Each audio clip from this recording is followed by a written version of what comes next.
Alright, this is the debrief session for video lesson 3, which covered in-task standard 4, content knowledge, and in-task standard 5, application of content.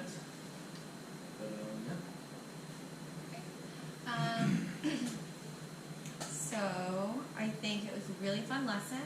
I think that a lot of kids got a lot out of it, so that was great. And I know there's a lot of planning on your part, but I think it went over well. Some things that I think were really positive about today were that you did a great job reviewing the previously covered content. That was well explained and reviewed. Your teacher example was very neat. It was very, you had it visible for them up on the TV so they could easily have an example to follow, so that's really helpful for them. You used whole group rewards, and you called dissimilar learners to the carpet for extra support with manipulative. So you were following the student needs. So that was great. Like the 3 students that needed extra help, you were sure to call them to a small group so you could watch them more closely and monitor them. And then when they were not following directions like Jeff, you used fair consequences. You're like, Jeff, okay, go back to your desk. So that's good. You gave clear voice level directions, like, okay, I want you guys to do 3 minutes at level 0, and you set the timer so it's visible for them to see. And I think you did a great job monitoring and working through the groups when they were doing their independent work to make sure that they understood what was going on and to help the kids that didn't understand or seemed like they were off track. And you used small group incentives like the table points. So you used whole group and small group, that's great. You might have done golden tickets too. Just I couldn't one remember. or 2, yeah. Okay, perfect. Then you used individual rewards too, so that's great. And some things that maybe I wasn't sure about or we could work on. I think it was great that you had sent Jeff back to his desk because he wasn't following the expectations, but Austin wasn't too. Right. So it's like, why does one student go back and not the other student? Right. So have to Consistency. being consistent with that helps out a lot because I think some students like that one will push it. Yeah. And they'll keep pushing it. Oh, he didn't send me back. Okay. Right. And so they're kind of learning what they can and can't do. Let's see. And I like how you tried to tie in the city with the community project. But I wonder if we could tie it in more. Like instead of using the word city, just use the word community. Yeah. Like little verbiage like that. Like Right. you remember that community that you created in social studies. Now you're gonna show me it. Like little things like that could help them understand how they're connected. Sure. Yeah. Can make it more transdisciplinary, just changing the verbiage just a little bit. Yeah. All in all, I think the material distribution went pretty well, but the one hiccup was like the paper. And I think it's great you're giving student choice. You're like, choose whatever color you want, but maybe just 4 options. I understand.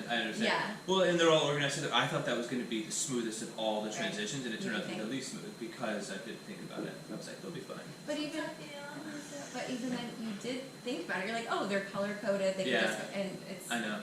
It's so crazy because it never actually is as smooth as you think it will be. Yeah. But yeah, so even just like, okay, you have 4 options, and then you.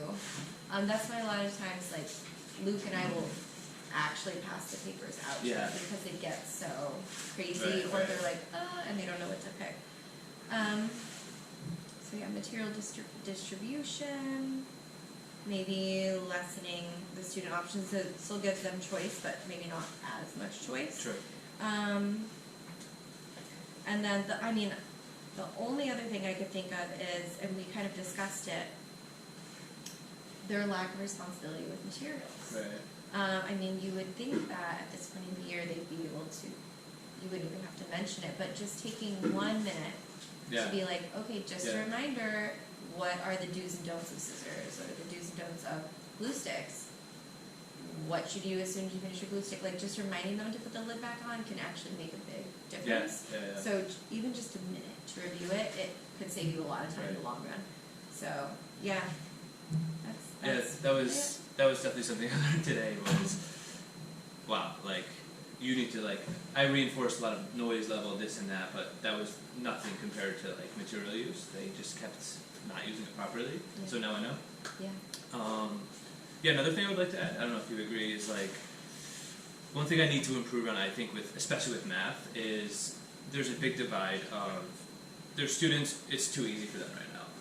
There's kids that can already do 4 times 9 or 17 times 6, and I'm trying to find a way to, like, speak to the right audience in a way, you know what I mean? So, like, I'm speaking to the level of the advanced kids who already know how to do something, and I think the lower kids are struggling to understand, which I give them a time on the side, but during class it's almost wasted time for them because I'm speaking to the level of them who already get it, and not speaking to the level of other people who are not getting it. So I'm trying to figure out my vocabulary and how I need to start planning those classes for sure.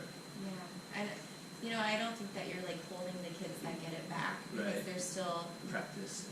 Yeah, I mean they're still getting work with the race, which when they learn multiplication and division, to be honest, when they learn the these academies, they probably don't learn it that way. It's probably more like memorization. So they're kind of getting a deeper understanding. So it's good that you're still including them in these things, but that's the thing with a class. And this is a small class, but like you walk around and this student couldn't even do like 6 rows of 2 or 2, I can't remember what it was, but that first one.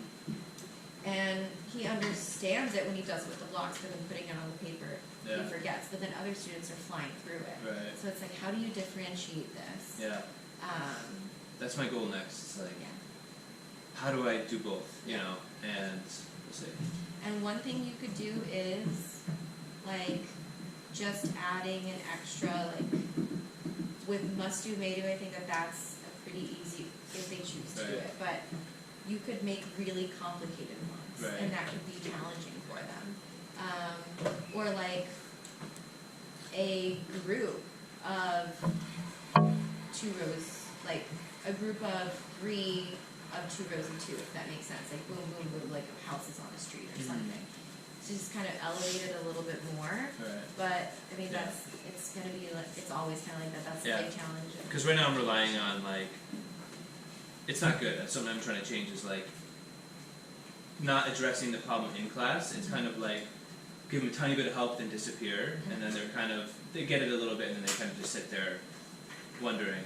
And then, like certain students that are having a hard time, and then I'm relying on after the class, it'd be like individualized attention, which is good, which is fine, but I'm trying to figure out how do I do better in class, you know what I mean? And I think that's the next step. Yeah, I mean, those students that struggle in math, they get pull-out support because sometimes it's not possible, so don't think that it's like but I could a still bad reflection on you. Do better, instead of being like, I don't know what to do now, we'll sort it out later. It works because they do get the attention eventually, but it's a waste of their time too. In a way. You'll kind of like pick up the teacher lingo, and it'll just flow more naturally, with more time. If you even like compare this to your first math lesson, I'm sure you feel a big difference in just how it's flowing out. So that's just something that will come with more time. But it's good that you have that on your radar, something to work on. Definitely. But don't beat yourself up about it though, because those students, I mean, even on the map test that we just took this week, they scored really low because those are skills that they don't have and they need extra support. So changing some words or doing something in the class isn't really going to make up a big difference in all the instruction that they're still already missing on, but it could be good moving forward to have that as a goal. Exactly. To at least get somewhere in between. Cool. Well, I think it went really well, and the kids liked it, and gave them some freedom of choice, so that was really nice. Cool. And we learned some things about materials today. Yes, we did. All right. That was All right. Thank you very much. Okay.